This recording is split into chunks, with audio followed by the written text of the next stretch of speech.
Hi everybody. So today I'll be talking about antibiotics. Okay, so anybody have taken antibiotics before?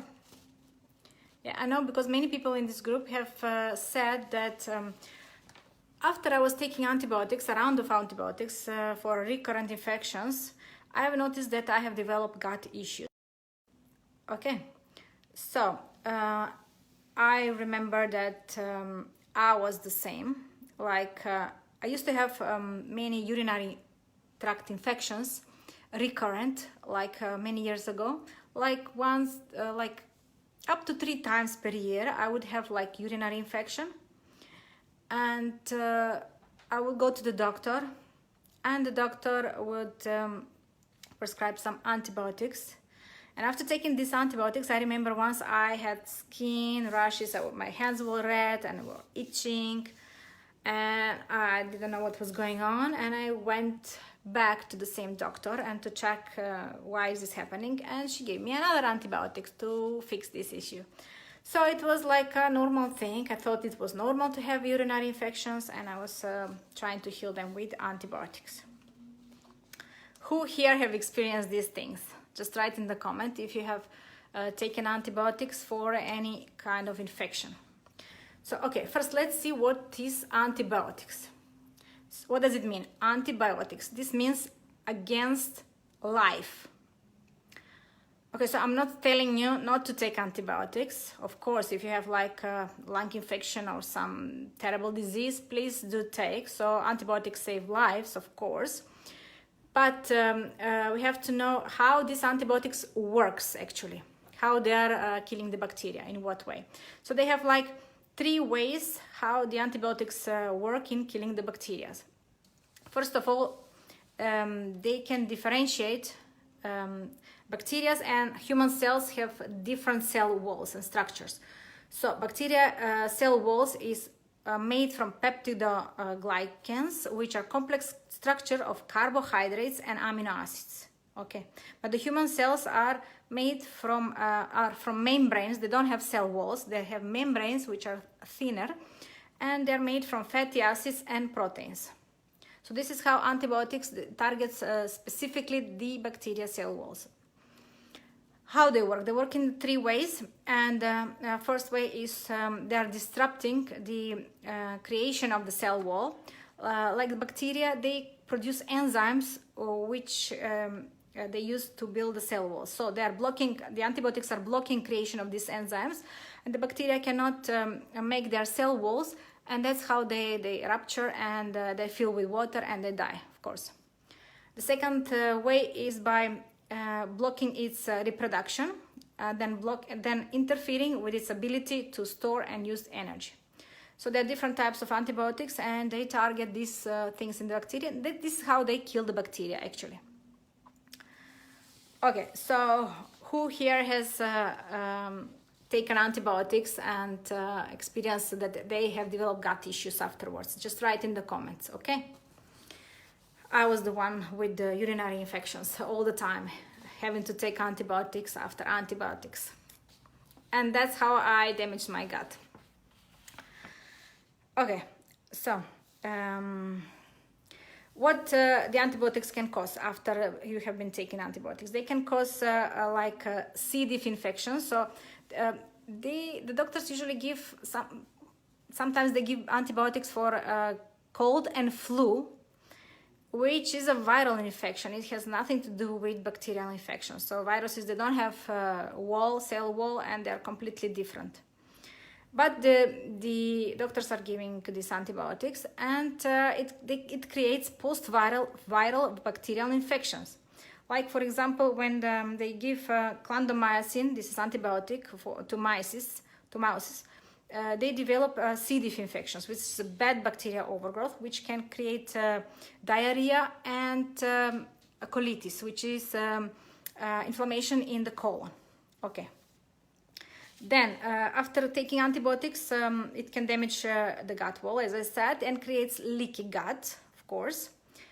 Then brain chemistry changes, like creating more anxiety, depression, because the good bacteria, they create now they know, the scientists, that neurotransmitters are created in the gut by the good bacteria.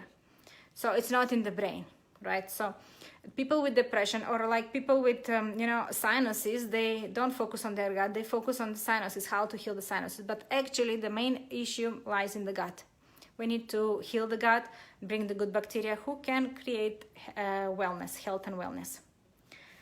And what happens after we take antibiotics? Then we have immune dysfunction, like autoimmune disease from having leaky gut, and yeast overgrowth, right? So antibiotics can cause all of this. And it takes months or years to get back to normal microflora from taking only 5 days of one round of antibiotics, 5 days. So it takes like months or maybe years to get back to normal microflora, even if you're taking probiotics. So it's a long process, okay? Okay, so it's not like only antibiotics. Let's say antibiotics, even if you don't take, if you haven't taken antibiotics for a while and you're still experiencing gut issues, you may be taking these antibiotics through the food that you're taking. Like, for example, they're spraying glyphosate and Roundup on the crops, right? And this was patented as an antibiotic in the beginning. So that's an antibiotic, which is all over the crops. The grains are filled with these pesticides, herbicides, which is antibiotic. Next, the animals are fed with this kind of food, which has antibiotics. And plus they give them antibiotics not to get sick, right, to grow faster. And the meat that you eat is filled with antibiotics. So even if you don't take antibiotics from your doctor, it's estimated that a normal person takes 27 grams of antibiotics throughout the year without taking any antibiotic medicine from the doctor. So imagine that. Okay, so also stress is very important. Because stress also can disrupt the gut bacteria, and even if you have the most healthy diet, the stress is creating these are called chemicals, catecholamines, which are adrenaline, epinephrine, and norepinephrine, which is noradrenaline and dopamine, right?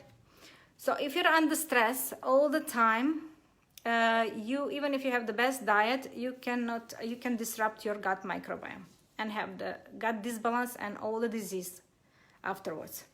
We know that 70% of our immunity is created in our gut. And if our gut is out of balance, our whole immune system is out of balance. So the better gut health we have, the better and easier we can fight any kind of disease. Okay.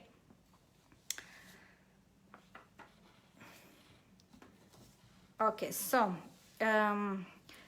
microbes in our gut, they are like a family. They live like in a harmony, and they interact between each other and create some chemicals like metabolites, and they said beneficial chemicals like vitamin D. Some said it's a hormone, some said it's a chemical, but it's beneficial for us. Then it's created tissue development in our gut, then bone development, neurodevelopment, as I mentioned before, and liver cell development. So all of this is created by the metabolism of our microbes that live in our gut. So if our gut is out of balance, all these health issues may occur.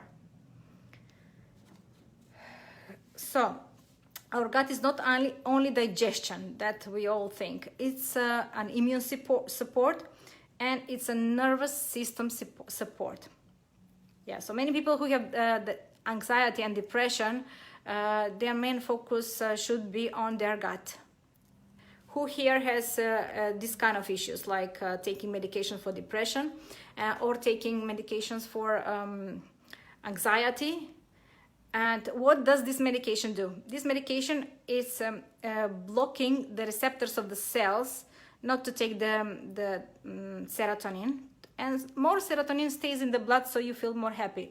But actually, the serotonin is produced in our gut by our gut microbes.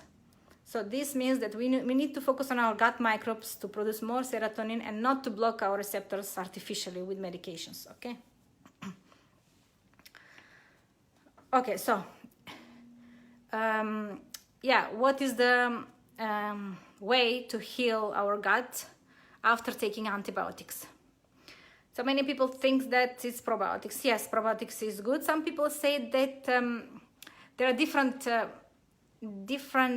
people think that it's good to take probiotics, but some people say it's not. There are new studies coming out every day, and it shows that some studies shows that even if you take probiotics while taking antibiotics, they can the antibiotics can kill these probiotics. But some people say, okay, some will survive, so will help a little bit.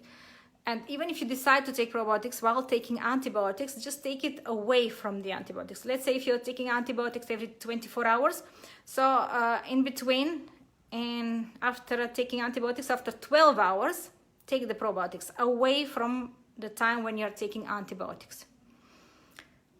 Okay, so if you're experiencing leaky gut symptoms, so as I said, if you're experiencing leaky gut symptoms and any autoimmune disease, please do not use probiotics. First, heal the leaky gut, because if you're taking probiotics, it may you may develop like skin rashes because the gut is leaking, and these probiotics may leak into the blood where they shouldn't be. I explained everything in my 3-part video series, how this happens, in the guide section up. You can watch them.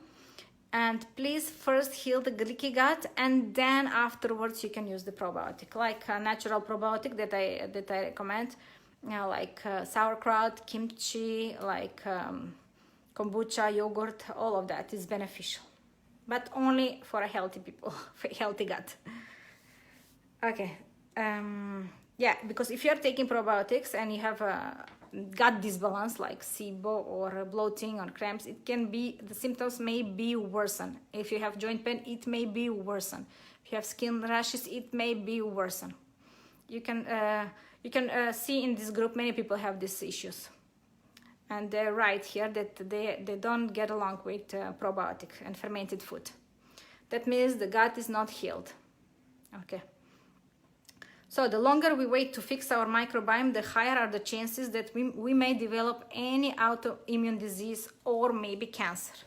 Okay, so please focus on healing the gut, and let me know if you have any questions, and I'll be glad to help you out. So see you next time. Bye.